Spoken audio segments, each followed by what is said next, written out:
Oh, sorry, man. We're live. Welcome to Bears Banter, where the Bears fans meet to talk about the Chicago Bears. Welcome to week number 12. Chicago Bears versus Chicago Bears versus Detroit Lions. Today on the broadcast, we have Flournoy, Guy Moore, and we have our intern, Dante Williams, sitting on the broadcast. Young blood. Jaye Williams and Tammy Harris will be joining us shortly. How's everybody doing this evening? All is good, man. Good. That's great. That's great. Man, I'm waiting for Club Dub to open back up. Man, who you telling? I think they condemned it for COVID.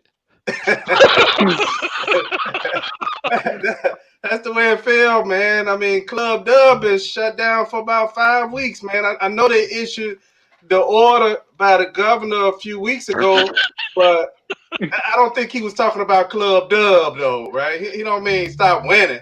Not directly, he wasn't, but Right. So yeah. So eventually we're gonna get this. This is gonna be the perfect weekend to get Club Dub back open because we got to win some games. All right, let's do it. Yeah. Hey Dante, how's school going? Let's ask you a few questions before we jump into the broadcast. School going good, finals, couple weeks, and man, on to my last semester of college, so I'm about ready to graduate. Okay. Let's bring you home, brother. Let's bring you home. 21. So that's what I'm looking forward to. Okay. And you're a student at what college? Western Illinois University. Ah, my old alma mater. Leather necks. Yeah, me, Keith, and Jay are all from Western Illinois. That's right. Yeah, leather necks, man, that's great. Yeah, so you're in broadcasting? Sports broadcasting major and minor communication. Okay, and I think Jay told you that he used to be a writer for the Courier, the Western Courier. Yeah, but the Courier kind of took a step back because of COVID, and then basically a lot of Western kind of lost a lot of students in the last couple of years. Okay. So it kind of went down a little bit, but still a good program. Teaches you a lot about reporting. Okay. Yeah, that's good. Yeah, I had a radio show for a few shows on WIUS at Western. I had a heavy metal show. Heavy metal show, man. I didn't know what was going on. Man, I played a couple of cuts, and guys call in because everything then was done on reel to reel. Mm-hmm. And I'm like, man, I don't know what that was playing, man. I'm not into heavy metal. I'm just hosting the show. Give me more of these CDC.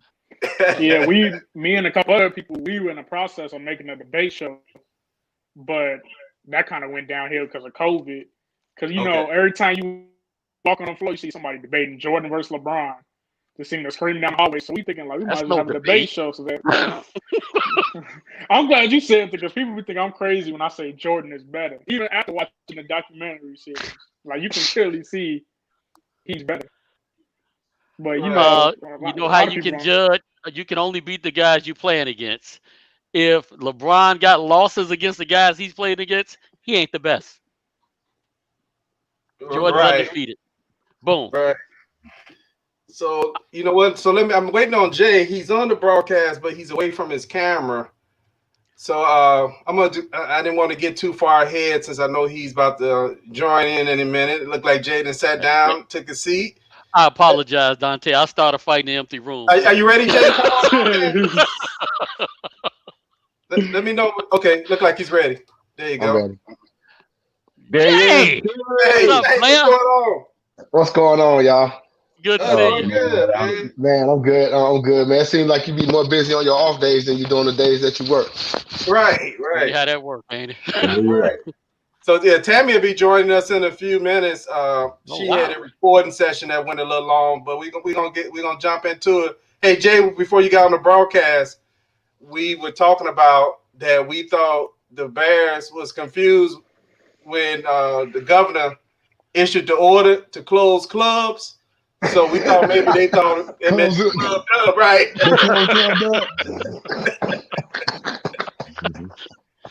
Contaminated. Right. We're gonna have to send them something to clear it up, right? Like Right, that doesn't apply to y'all, right? Hey, so let's jump into this first part. First part of here, right here, we have is what does the Bears need to do to win against the Lions? The Bears are 5-6, and the Lions are 4-7. Who wants to start us off tonight?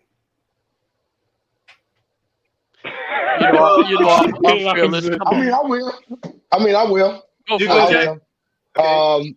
What they need to do is do what they do best, which is not a lot.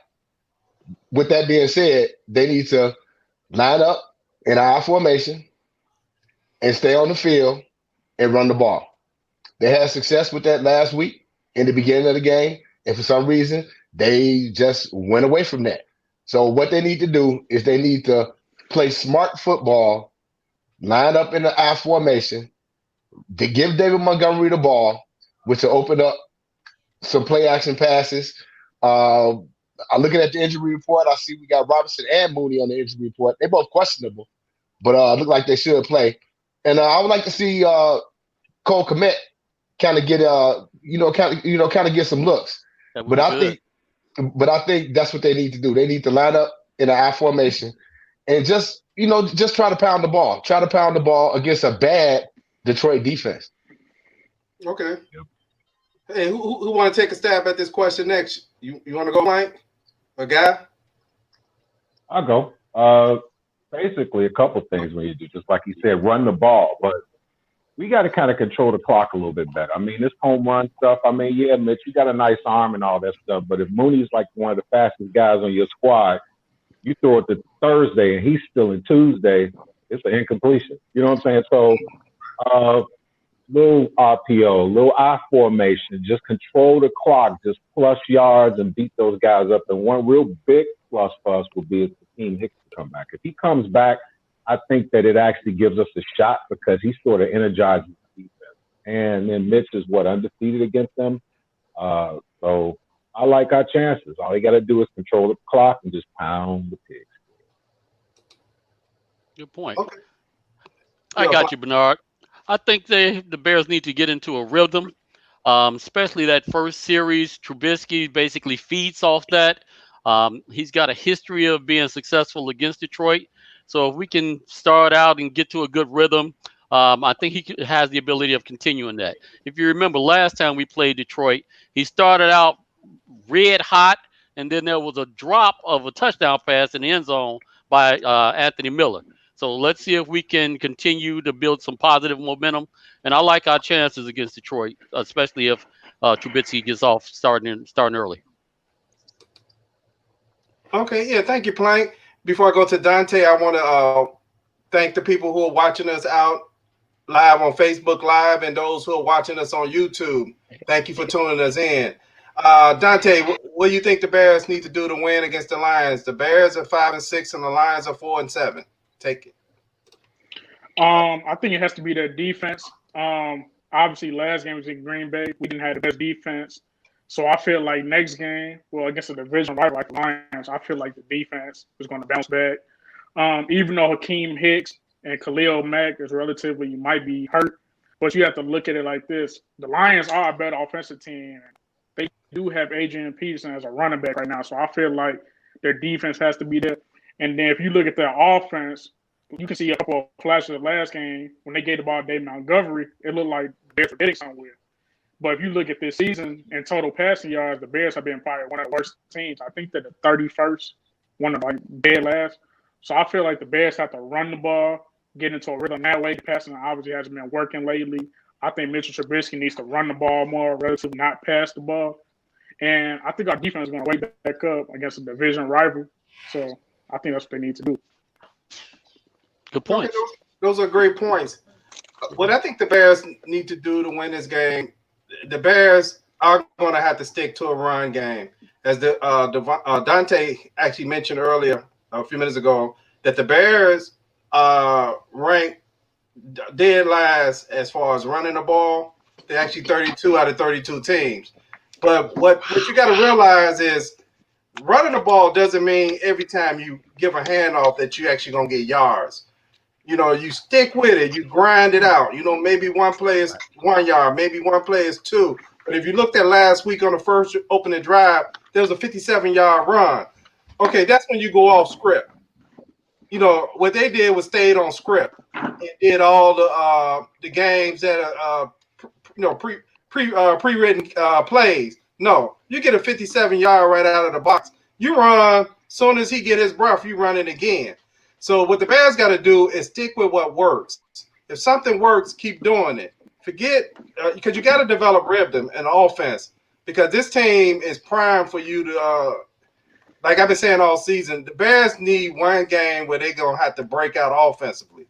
And that's where you get your confidence at. So the Bears going to need to do that. Defensively, they just have to look at last week as a fluke. And so if they come out and play good defense, they should be able to keep the Detroit down, take care of the ball, because we can't have no bonehead interceptions. It's okay to punt when you got to punt. So those are things I think the Bears need to do to win this game.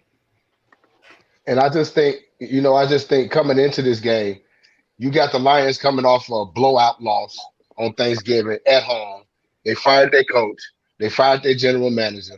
This team is set up for you to just at home for you to just set up for you to just take their spirit. If you have to do it 3 yards in a cloud of dust, as my high school coach used to say, that's what you do. If that's what's working, that's what's working. I would love to see this game like a 10-6 game or a 10-3 game. It might not be pretty, but right now, you're on a 5-game losing streak. All you need is a win. Right. Yeah, Jay, I agree with you. I mean, I think the Bears need to play with a chip on their shoulder. Actually, when they played Detroit the first game, we should have lost because Detroit rookie running back dropped the pass in the end zone with seconds left to play. So the Bears got to kind of look at that almost as if it's a loss and they're trying to avenge that as opposed to looking at it as a win. So, and the other thing is run pass option doesn't actually work, or play action pass doesn't work unless there's a threat that you're going to actually run. So I agree with you, Bernard, and I agree with you, Dante. We got to run the ball. Okay, and what I don't want to see in this game, I don't want to see Cordell Patterson getting a handoff. Please, let's stop that. Stop. Greatest kept secret. Cordell can run the ball. He in the game. You know what? He's always going to run outside. It could be a huge hole up the middle. Yeah. He's going to try to turn it outside no matter what. So, and again, it's going back to the running game. Okay, where Lamar Miller at? You activated him against the Rams. You threw him 2 passes, and then nobody seen him since. So I mean, it's almost like Tariq Cohen got hurt, and they never replaced that production. Right. So you got to throw something at them that they're not looking for. And Lamar Miller, I think, would be a perfect change of pace to David Montgomery. Yep. Great. Former All-Pro. What are we talking about? Right. Yeah, that's a great point, Jay. I mean, he just do not get enough carries. I think even in the last game, I know it was a blowout, as far as not the final score, but that game was over pretty much early on. But still in that game, Montgomery had 11 carries. I mean, he got 100 yards, but think about that. You're right. Yeah, he only had 11 carries. And then you got to realize what your team is. Your team is not a pass-first team. Your team is not a team that if you get behind, that you're going to pass your way back in the game. Right. Guess what? You still just do what works. If it takes a little while, it may seem redundant. But one of the things of playing good defense as well as offense is clock management. If your defense is not playing good, then offensively, even if you're a little behind, you still want to run the ball, especially if you're not a team that is successful at passing. Because what you're doing is you're actually getting three and outs, and you're giving the other team more offensive possessions, which is actually wearing your defense out more and more Because why? I think one of y'all joked about it a few weeks ago. As soon as they about to sit on the bench and get some Gatorade, they look up, go back in there. So that's not a It's good coming down to recipe 10. for it. Yeah. Hey, Dante, are you ready? I see you had stepped off. Let me put you back in the broadcast. Yeah, I grab something. Okay. There you go. We got you back in. Hey, so I'm gonna move to the bragging rights part of this Friday. Yeah. Hold on. There we go. Hold on. Did it come up? No, it didn't come up. Okay, I'm getting a little. There we go. Yeah. I should be 66, shouldn't I? Or something like that. I know one last week. I guess it was. Hey, them numbers ain't right. I don't think. Let's start blaming math now, okay? Math with an F. No, those numbers right, bro. It adds up to 11. So anyway, what we have, we still waiting on Tammy to get on the broadcast. Tammy is actually working on some new music, so she's trying to wrap up that session. But anyway, right now we have, I don't know why that disappeared off the screen again. I don't know what's going on. There we go. We have Tammy at 4-7, Jay at 4-7. I'm at 6-5, Guy at 5-6, and Plank at 6-5. So we're gonna move to the predictions. Okay, let me share a little information we have right here. Offensively, the Bears are ranked 31st. They're trying to get that last place trophy. Thank God for the Jets. Hey, we talked about that before about them giving trophies to all to everybody. So maybe the Bears trying to get that last place trophy for sure. Right. The Bears are ranked 31st on offense. They average 19.6 points a game. They're 32nd in rushing the ball. They only have 903 yards in rushing over 11 games. I mean, that's kind of lower than pedestrian. Because if you had about that's kind of real pedestrian. The Lions are ranked 20th in offense, and they average 22.9 points a game. The Bears defense is ranked 14th. They slipped a little bit. They give up 22.7 points a game. The Lions defense is ranked 29th, and they give up 29.8 points a game. And I wanted to add something here that is kind of not a surprise to us. The Bears have 11 takeaways this season. Detroit has 11 takeaways. So the Bears are not really taking the ball away enough this year, right. which is just like last year. They did it early in a few games, which kind of gave them some short fields on those first 3 games. But I can't remember them having a takeaway in the last few games. Do anybody remember if they had any takeaways? I don't think No. they had. I don't think they did. I know they. did. I know they got. I know they got 7 turnovers in the last 5 losses. I do know that. The offense, our offense do. I don't know about our. Well, I take that back because Khalil Mack did have an interception. Actually did. You're right. Yeah, he had an interception. I think they had 2 interceptions in that game. Yeah, 2 interceptions. Yeah. Okay. But outside of that, I mean, the Bears' problem is they not getting no pressure on the quarterback. But it's hard to get pressure on the quarterback when you trailing. If you trailing in a game, the team that you're playing, they running the ball. So it ain't like you got. It ain't like you can rush the passer because they taking time off the clock because they're taking time off the clock because they actually leading. It's even harder if you're only rushing 3, like we did last game. I can't figure out the calculus in that one. Yeah, I don't understand that, and I think that's one of the. What's that, Guy? I got something else that's gonna hurt y'all feelings. If y'all didn't know this, and it kind of messed up my head.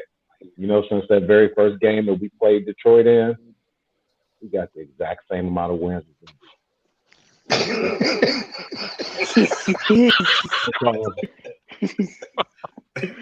That's all. Right. Hey, Dante, can you share with Tragic. us the injury report before we move to our predictions? Tragic. Okay. Tragic. Okay, for the Bears, Akeem Hicks questionable, Charles Leno Jr. questionable with a toe injury, Nick Foles questionable with a hip injury, Jermaine Ifedi leg injury questionable, James Waters questionable, Khalil Mack questionable with a back injury, Al Robinson II questionable with a knee injury, and Darnell Mooney a knee injury questionable. So we might not have all our offensive pieces this game, even though it's questionable. But I mean, I guess a Lions team with a better offense and our defense, we have key defensive players hurt, like Hakeem Hicks and Khalil Mack. They're both questionable. So I feel like this game can go either way. Okay. All right. Yeah, Thank but you for again, that like I said, like I say, Devontae, when you questionable on the injury report, you playing. And now if it's doubtful, then it's okay. But you know what? I want to piggyback on the injury report. You know, Charles Leno, I kind of give him some kudos. Jay Leno. Hey, no, Key. I got to give that dude some kudos because he got turf toe, and he actually played last week, and he wasn't supposed to. He wasn't supposed to play last week, and he actually went out there and gutted it out. And I don't know if that was the best option that they had, but obviously, and that's sad. That's sad. So I got to get a man. I got to get a man props, man. I got to get a man props. He went out there with turf toe, and he played. And I kind of feel bad about it. I had turf toe, and I'm gonna tell you something, man. It's like anybody that doesn't understand what turf toe is. You know how you do like this and you stop, but what happens is instead of your whole foot stopping, your other four toes stop, and the big toe gets caught, and it splits like this, and all up in this knuckle. And I'm talking about I had it, and it wasn't even nothing that I did major, and it lasted about a month, dude. Yeah, that's a painful injury, man. Hey, it is real painful, man. That's a painful injury. I'm glad he was able to play through it, but if he played, we judge him on how he plays on the field. That's true. Michael Jordan had the flu, scored 47 points or whatever. That's true. We don't really care. Buster Screen had like a pride sprain, and he's still playing. They hurt his feelings. But he's still playing. So yeah, they're game. Buster Screen had 13 tackles last week. When you tackle the guy to catch the pass right in front of you, I was gonna say for a slot receiver that had 13 tackles, you know he was targeted all night. Exactly. Right. That's what we talked all about night. Monday. You're right. Mm-hmm. They schemed against him.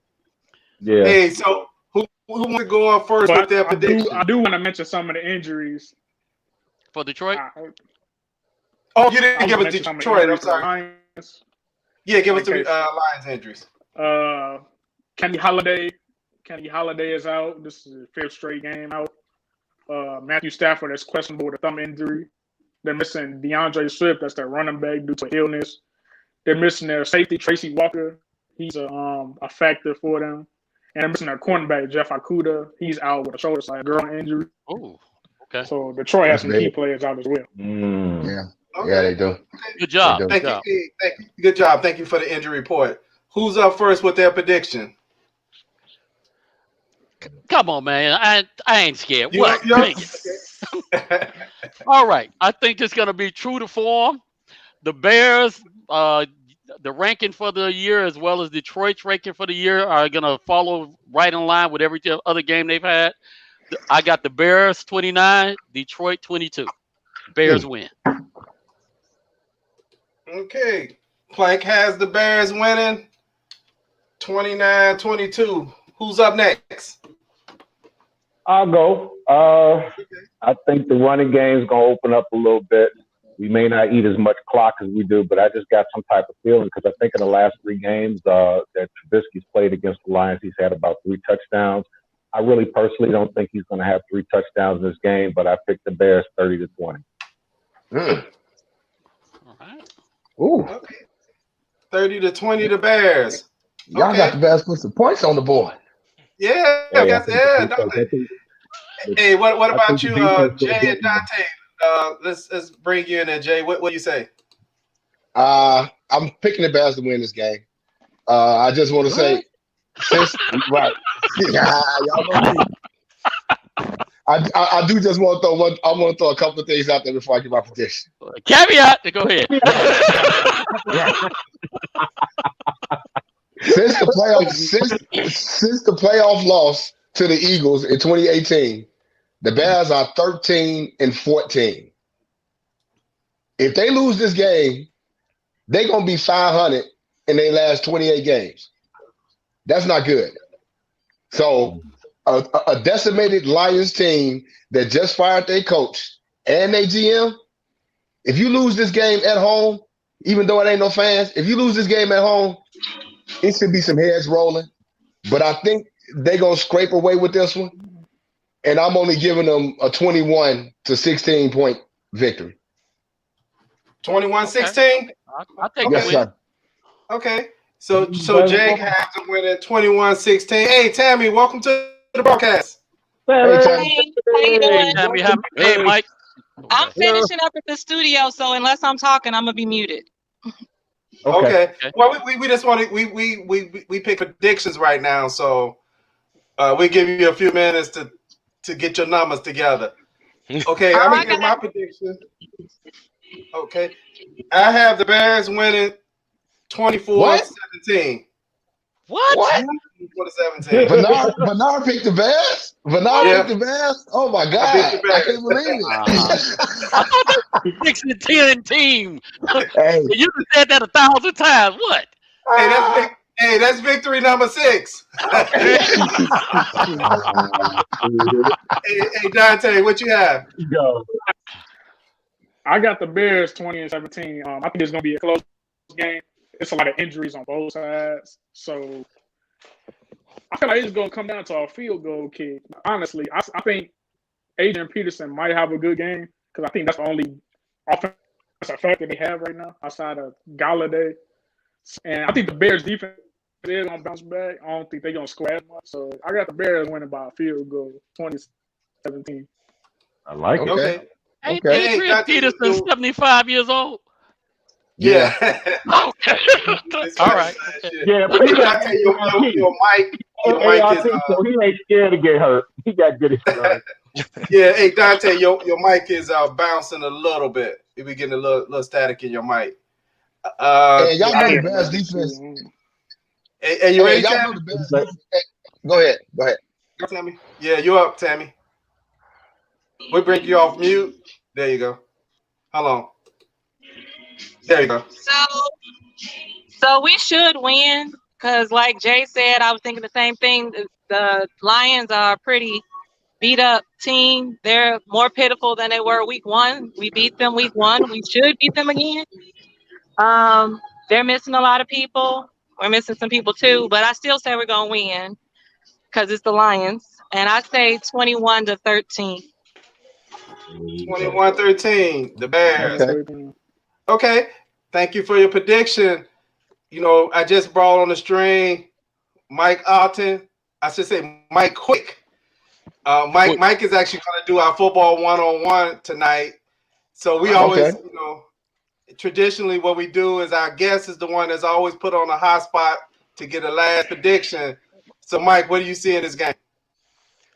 Well, I see that Mitch Trubisky finally has a breakout game. I think he's been on everybody's Facebook post, saying how bad we talked about him, saying how bad we talked about Nagy.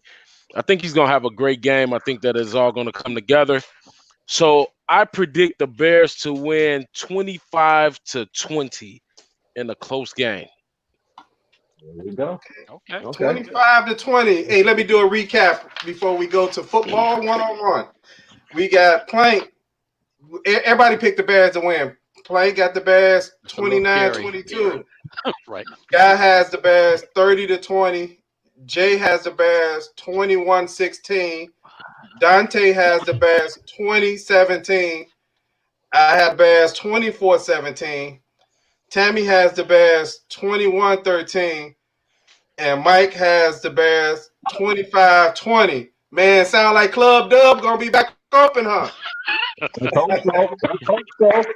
Put your mask on. Put your Hey, mask on. You gotta wear your mask. Wear your even if they mask. win, even if they win, they ain't got nothing to celebrate. Even if they win, they ain't got nothing to celebrate. I mean, it's the Lions. They ain't Right. nothing to celebrate. It's better Look, than Yeah. a loss. hey, It's Just better. keep it moving. 500. look, if Just they keep it win, moving.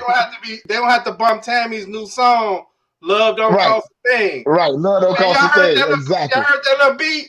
I Man, it did. was like I the did. step I was, was like, hey. yeah, Oh, I got my step on. With yeah. them church shoes.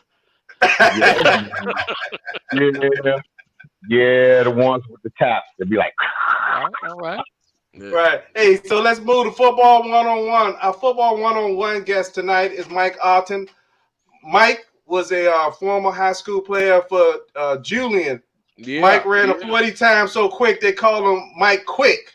You know, Oh wow. yeah, Burn I up the mean, track. you know, man, we getting all these Julian players on here. We got to bring somebody else on here. Julian wasn't the only good football Uh, team in Chicago. But it anyway, was. It was. It really was. And yeah, it was. yeah.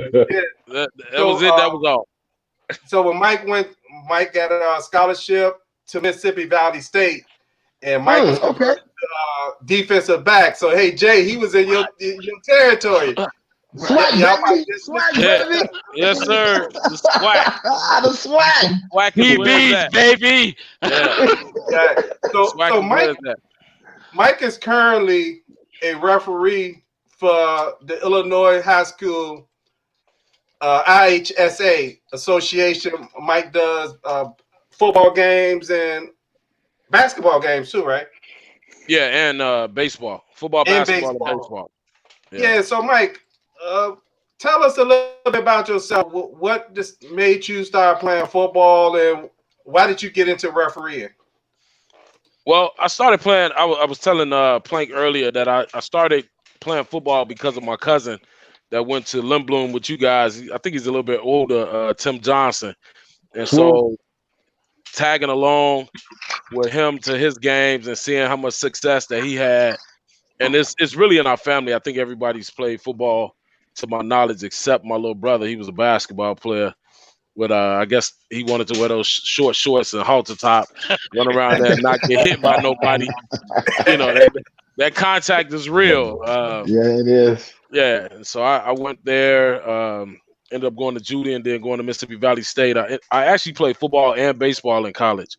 So I left there and then played 3 years of arena football. So and then went to coach at Julian. You guys had Demarion Hampton on a couple of weeks ago, and I was actually his coach that recruited him to Julian, was directly responsible for him as a quarterback. And then I ended up refereeing, and now I'm actually the coordinator of officials for Chicago Public Schools for referees in football. Okay. Okay. Good Good Okay. business. job. Yeah. Yeah. Good Good business. job. All yeah. right. Good business. Hey, Mike, I know quite often because you're a referee, I know I do it personally. Whenever we see a call that is controversy in the NFL, you know, I either hit up Mike's Facebook page or I text him and say, hey, you know, what do you think about that play? So, hey, Mike, one of the things I wanted to ask you is, can you explain, as far as the NFL, what is a catch? All right, so the book Good definition question. of a catch, right? You caught me off guard with this, but the book definition of a catch is control with the hand. You can have one or whatever, possession with voluntary control and release. So when you look at the NFL, you hear about that. You must maintain possession through contact with the ground. So that's you have to have voluntary control and release. You saw I think it was a couple of days ago, they had a play where you have to possess the ball and now do a football move, Mm-hmm. which consists of possessing the ball, 2 feet, potentially a turn or a spin, anything common to the game, and that constitutes a catch. Okay, yeah, thank you, Mike, for that answer. Hey, did anybody else have a question, Mike, about as far as refereeing or anything his background? I want to know what years he was at the Valley. I was at Valley from 92 to 97. Actually, I was on Valley's. I think that might have been my senior year was 96. So we came Oh, in okay. second in the SWAC. Okay. Yeah, second in the SWAC that year. Yeah, let's give it up for that. Okay. You know, Okay. Because I went traditionally, to the go ahead. no, because I was saying I went to the coin. I went to the coin 87 and 88, and Okay. I studied. We studied Jerry Rice film in our Yeah. film room, Yeah. and him and Todd and our offensive coordinator told us like Jerry Rice was so good he could catch a molecule in the dark. Let me tell you. That's how good he was. Let me tell you the story of Jerry Rice. Jerry was so wide open because of another guy. Jerry wasn't the first option at Mississippi Valley State. There was a guy named Joe Thomas. Yep, Joe Thomas. Yep. So, and the reason why I know this is because I wore number 21, and that was Joe Thomas's number. Okay. And so we played in the Labor Day Classic down in Georgia. Might have been my junior year or senior year. I get an interception and run it back. So Vincent Brown, who actually was the middle linebacker for the New England Patriots, they called him the Undertaker. The Undertaker. Yeah. So him and Joe Thomas rose up on me in the ramp after we're coming out. And they like, yo, need to talk to you. And I'm like, yo, what's up? He was like, yo, nice number, man. You know who wore that number? I'm like, no. But I heard the stories about him. So Jerry Rice wasn't even the first option at Mississippi Valley. Yeah. Joe Thomas was. Yeah, he was. Yeah. You're right. Yeah, he had a couple. He had a couple issues, and I think he still had those issues in '96 when I met him. He used to mess around with some controlled substances. I'll just say that. Okay. Yeah. Hey, Mike, I have a question based off what you said. I'm trying to do the math. You said 91. 92 to 97 was when I was at Mississippi Valley.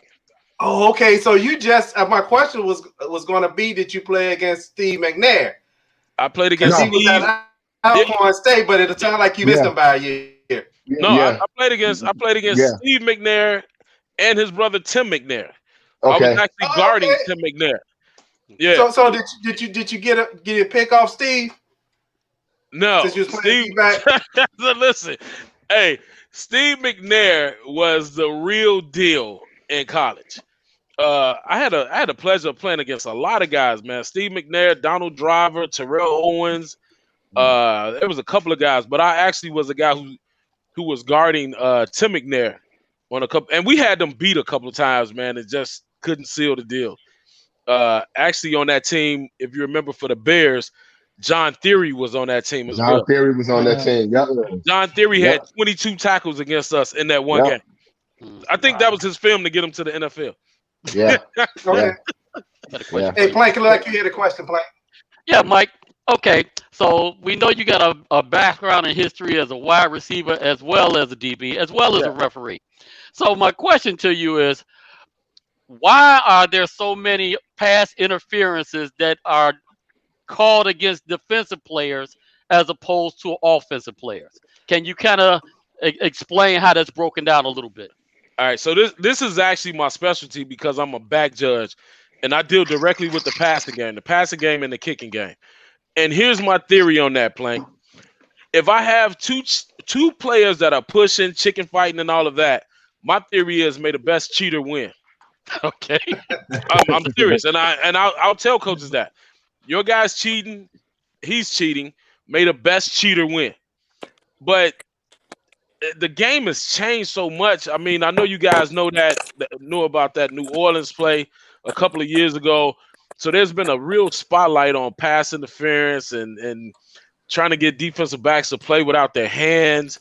There's so many theories, but all you have to do is study film. Nobody changes what they do. Look at the Bears and how terrible their offense is. It's not changing. It's the same offense. Hey, I'd like to mention this for those who just tuned in. We already gave our predictions. Everybody on the panel tonight picked the Chicago Bears to win. Our guest tonight on Football 101 is Mike Outten. I should say Mike Quick. Yeah. Hey, anybody else have a question? Look like you have a question, guy, to Mike. I do. You know what? And I know that you guys call it, I guess, is fair is fair. But like saying a real big game with like two heavyweights, and it's like a minute left, and it probably decides a playoff berth or position or something really big. Are there any referees, or you know what, that would probably sort of like maybe take a blind eye to certain things with like a minute left in that instance, as opposed to say two teams that aren't all that great and it doesn't mean anything? That is a great question. Oh, you wanted me to answer that? About yourself. I'm not talking about you. I'm talking about the referees. I thought it was somebody else back here that was going to answer that for me. You know, it's all about discretion. And so you look at it, if it's a big game, will it decide the outcome of the game? You really don't want to be in that position, but if it's a call, the number one thing that, and I'll tell you this, you'll see us call more safety fouls than anything. Anything, yeah. The safety, we have to get safety fouls, blocking the backs, illegal chop blocks, clips, all of that. Right. We're gonna get. So you see a lot of times on these kickoffs and things like that where the blocks in the backs. We're gonna get those. We have to. Those are safety fouls. Holding, I'm really not a fan of so many holding calls in the game. I know you guys talked about Leno potentially being out this week. So the Bears may have 4 less holding calls this week because he holds like every play. But I mean, I'm just being real. Every time you holding on the offense, number 72, you're like, dude, again. We're in the game right now, real. I feel like I'm in the game. Right. But I'm not so much of a fan of like holding calls. I mean, you have to use your hands, but like blatant stuff, we're gonna get that, and then everything else is up to a guy's discretion. Right. I see guys like, and in all honesty, and even as a fan standpoint, there's certain things like, say, if you have a Pro Bowl receiver versus a Pro Bowl corner, and they just going at it, and it's stuff where it can kind of go either way. Yeah. And it's almost like the refs, which I think is rightfully so, because both these guys have earned the fact that they should and shouldn't get called on certain things. So when they go up against each other, unless it's blatant, it's like, man, I don't see nothing. May the best cheater win. There you go. Hey, like that. That's don't tell nobody I said that. But I don't know who you are. Listen, at my age, and some of you guys are a little older than me. At my age, if I throw a flag, I gotta bend over and pick it up. Pick it up. Come on. So that's no, but literally, some of the things that there's a lot of ticky-tack fouls. Especially in the NFL right now, you see less and less as it goes down the grade. College guys are not really calling all of that stuff, but you're under the auspice of the league office. Whatever they want is what you're going to do if you want to keep a job. I mean, if they say, hey, we got to tighten up on our holding calls, you're going to be in there just throwing flags. Yeah. Because I don't know if these guys make $95,000 a game. So if they tell me to throw a holding call, guess what? Oh, yeah. You throwing a holding, you throwing a flag. I'm throwing 10 of them. Pay me by volume. And then so most of those guys that are in there are either police officers, sheriffs, lawyers, and things. So these guys already have bukus of money anyway, but the league salary is about $95,000 a game. Okay. That's the league minimum. I have another question for you. Go ahead. What do you think about the uneven protection of glamour quarterbacks? So over the last couple games, you just answered my question. Okay. Over the last couple games, I saw a couple hits after the play, going to the head on Nick Foles, on Trubisky. Versus I've been watching Tom Brady. Every time he gets touched, they gonna call it. So what do you think about that from a refereeing perspective? I know you're thinking about it from a safety perspective, but tell me about what's going through your mind when you're actually viewing that. Well, me being one of the biggest Tom Brady fans ever, if you ever touch him, I'm throwing a flag. And kill Nick Foles and Miss Trubisky.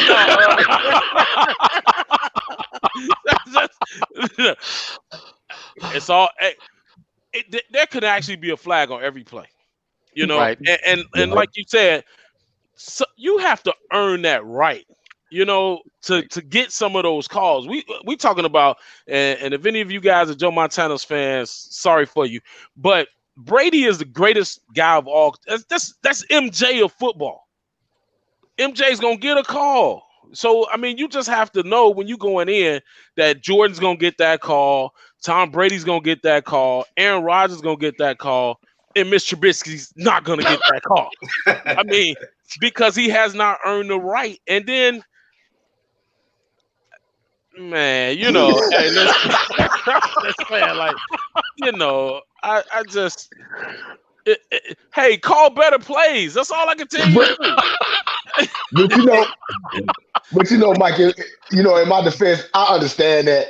But a lot of times, not only just like the Trubisky's of the world, but I do see some quarterbacks that get some calls.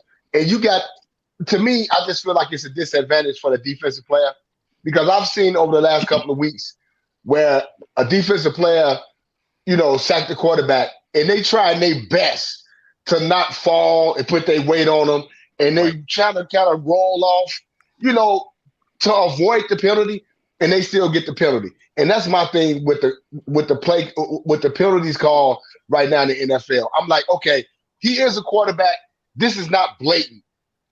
You putting his team in a bad position because now they're in a position to get off the field, and now you throwing a flag, and it's a 15-yard penalty on a play that was just a football play. Right. Yeah, some of them are football plays, but some of them are. And just to go back a little bit, I play defense. There has not been a time where I've thought about not getting a 15-yard penalty for hitting somebody. I didn't care. Hey, we just got to chalk that one up as a loss. Hey, let's bear down and let's stop him from getting in the end zone. Because if you going up like this in front of me, and my options are letting him catch the ball, then hit him, or hit him and not let him catch the ball, then he's gonna get hit. I'm sorry. No defensive guy is thinking about not getting a penalty. I know some of my teammates that would. My free safety is the quality control coach at Ohio State right now that played with me, and he's gonna hit you. He don't care. Fine, that's good. That's cool. Hey, we'd like to thank Mike for coming on tonight, and I'd like to thank all the hosts tonight, and everybody who tuned us in on Facebook and YouTube. So we're looking for Club Dub to be open back up on Sunday, and all us picked the Bears to win. So we'd like to say, have a nice evening. Peace. Peace out. Practicing Bernard, Club Dub.